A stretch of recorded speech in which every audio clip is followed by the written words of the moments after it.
বিএনপির চেয়ারপারসন ও সাবেক প্রধানমন্ত্রী খালেদা জিয়াকে লন্ডন নেওয়ার প্রক্রিয়া শুরু হয়েছে।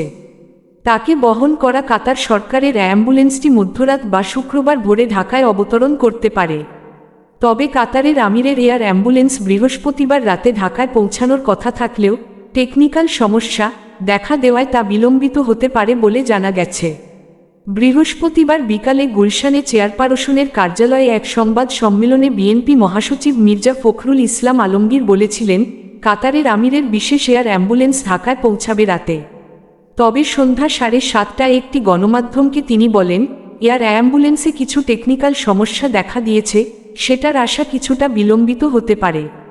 সব মিলিয়ে খালেদা জিয়ার লন্ডনের উদ্দেশ্যে রওনা হতে শুক্রবার সকাল 10টা পেরিয়ে যেতে পারে। কাতারের আমির Sheikh Tamim bin Hamad Al থানির এয়ার অ্যাম্বুলেন্সে করেই চলতি বছরের 7 জানুয়ারি চিকিৎসার জন্য লন্ডনে গিয়েছিলেন খালেদা জিয়া। সেখানে লন্ডন ক্লিনিকে ভর্তি রেখে কিছুদিন তার চিকিৎসা চলে। পরিস্থিতির উন্নতি হলে কিছুদিন লন্ডনে ছেলে তারেক রহমানের বাসায় থেকে চিকিৎসা নেন। অনেকটা সুস্থ হয়ে গত 6 মে একই এয়ার অ্যাম্বুলেন্সে তিনি দেশে ফিরেছিলেন।